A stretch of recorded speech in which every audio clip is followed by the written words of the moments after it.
Kalau kita lihat pergerakan IHSG di awal perdagangan tampaknya cukup yakin gitu untuk menguat. Tapi pertanyaannya akan seberapa kuat sih penguatan IHSG ini akan bertahan hingga penutupan? Karena kalau kita cermati gitu pergerakannya kemarin tuh akhir perdagangan tuh ternyata IHSG kena prank, terkoreksi. Padahal sepanjang perdagangan sepertinya cukup percaya diri melegang di zona hijau. Ya, secara umum pergerakan kalau kita tarik mungkin agak lebar itu pergerakan secara umum mungkin 700 sampai 7300. Memang agak lebar 200 poin karena kenapa saya tarik agak lebar karena kalau kita perhatikan secara global ini masih benar-benar uncertain sekali. Jadi pergerakan volatilitas dari harga komoditas itu juga cukup volatilitasnya cukup tinggi. Mau itu coal, kemudian oil, dan juga ketegangan di Timur Tengah, Iran, Israel. Dan yang kita perhatikan pun memang ketegangan atau konflik di Timur Tengah ini ternyata sudah merambat ke negara-negara lain. Jadi ada Yordania di sana, kemudian negara seperti Amerika Serikat juga mulai ada mengeluarkan statement ya dari presiden sendiri. Jadi memang ketegangan-ketegangan ini yang membuat volatilitas atau fluktuasi dari pergerakan saham di bursa Asia ya, jadi bukan cuma di Indonesia saja, itu juga cukup signifikan. Jadi kalau kita perhatikan memang pergerakannya masih cukup signifikan dan tendensinya saya rasa ini masih agak cukup berat untuk berada di zona hijau. Ya kayak kemarin juga memang kenaikan cukup signifikan, kemudian di sesi 2 menjelang closing itu depresiasi. Jadi memang agak cukup sulit di zona hijau, tapi secara umum meski let's say sekarang di zona hijau pun saya rasa tetap secara umum masih bergerak dalam konsolidasi area tersebut.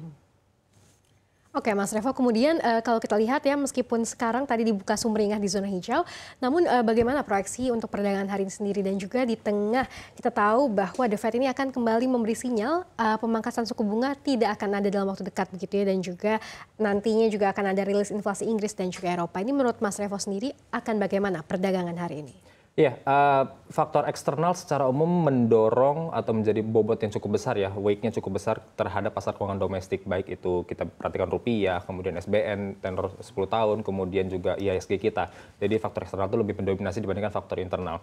Faktor eksternal memang kalau kita perhatikan cukup banyak dari The Fed sendiri, kemudian ekonomi Amerika Serikat masih cukup kuat, inflasi juga naik, ternyata di atas ekspektasi. Jadi dari 3,2 ke 3,5% year on year, padahal ekspektasinya di 3,4% year on year. Kemudian data ketenaga kerjaan juga masih cukup kuat, kemudian unemployment rate juga masih cukup rendah di bawah 4%. Targetnya kalau bisa di atas 4% atau bahkan 5%. Kemudian juga ya tadi konflik Timur Tengah, jadi kalau kita cermati keseluruhan ini membuat tadi kembali lagi, jadi volatilitas atau fluktuasinya masih cukup, range-nya cukup lebar. Kembali kalau saya perhatikan untuk berada di zona hijau mungkin agak 50-50 ya, ini zona hijau dan zona merahnya karena kemarin ya, kembali lagi kemarin tuh zona hijau cukup lama, kemudian di closing mendekati closing itu di zona merah. Jadi saya rasa mungkin agak 50-50 untuk di zona hijau saat ini. Tapi secara umum pergerakannya masih cenderung konsolidasi atau sideways 700 sampai 7300. Mungkin untuk saat ini kira-kira seperti itu. Oke, seiring dengan sentimen eksternal yang masih mendominasi, kalau kita lihat apakah memang net foreign sale ini akan masih berlanjut? Karena kalau kita lihat beberapa hari terakhir memang tampaknya dominasi saham-saham perbankan big caps ini dilepas asing juga cukup deras. Bagaimana dengan hari ini? Ya, dari IHSG sendiri kalau kita cermati itu net foreign sale kemarin ya satu hari lalu, kemudian satu minggu terakhir juga 9 triliun rupiah, satu bulan juga masih 3,8 hampir 4 triliun rupiah. Jadi secara umum satu hari lalu, satu minggu dan satu bulan terakhir ini net foreign sale masih cukup signifikan dari foreign. Kemudian kalau kita cermati banking juga mulai-mulai agak dilepas asing, ya mengingat kembali lagi kalau kita perhatikan Indonesia kan termasuk negara berkembang atau emerging market. Sementara kalau kita cermati ekonomi AS cukup kuat, di tengah juga kita tahu indeks dolar US juga mengalami kenaikan luar biasa, 106 bahkan sempat kemarin ya. Nah ini juga membuat, dan juga gold ya, jadi harga gold itu sudah di atas 2.300 kalau saya nggak salah. Jadi dengan kita cermati uncertainty, jadi biasanya kalau ada ketidakpastian ini secara umum aset-aset safe haven itu jadi primadona. Jadi seperti gold dan juga kalau kita bicara currency salah satunya USD.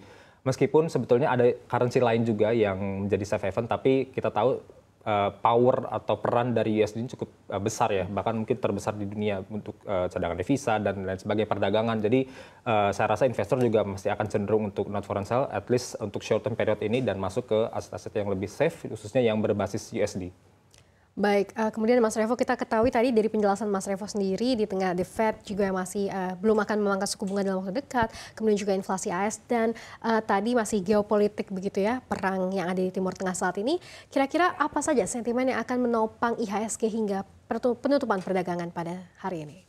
Ya secara umum tetap didominasi oleh eksternal, tapi kalau mungkin kita bicara 1 minggu ya, biar agak lebih panjang. Mungkin dari sisi seperti cadangan devisa itu juga menjadi hal yang perlu diperhatikan karena kalau kita hubungkannya, kita pakai helikopter view, jadi IHSG ini akan punya hubungan yang cukup korelasi positif dengan rupiah. Jadi kalau IHSG melemah, biasanya rupiah juga ikut melemah. Sementara rupiah ini untuk bikin dia menguat atau at least stable gitu ya, mungkin kita nggak usah bicara sampai yang benar-benar kuat sekali, mungkin 15.500 dan sebagainya, tapi at least volatilitasnya bisa ditahan.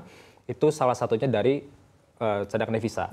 Sementara cadangan devisa saat ini kan di 140 billion USD. Kalau itu dipakai untuk menstabilkan atau membuat rupiah ini menjadi lebih kuat sedikit gitu ya, itu akan mempengaruhi cadefnya akan berkurang. Nah, mungkin hal itu akan membuat mungkin perspektif investor maupun khususnya untuk yang foreign investor ya, itu mungkin akan sedikit bumpernya mungkin sudah mulai agak berkurang seperti itu. Jadi cadangan devisa saya rasa menjadi hal yang cukup penting juga. Meskipun kita tahu hal-hal lainnya juga, kita tahu inflasi juga nampaknya dengan oil price yang mengalami kenaikan ini, kemudian kita tahu beras dan lain sebagainya juga masih kita impor dan sebagainya. Jadi saya rasa dengan kelangkaan itu oil price juga ada prediksi di atas mungkin tentu angka $100 per barel. Jadi itu membuat inflasi juga masih akan mungkin bisa di atas 3% ya untuk belakangan ini.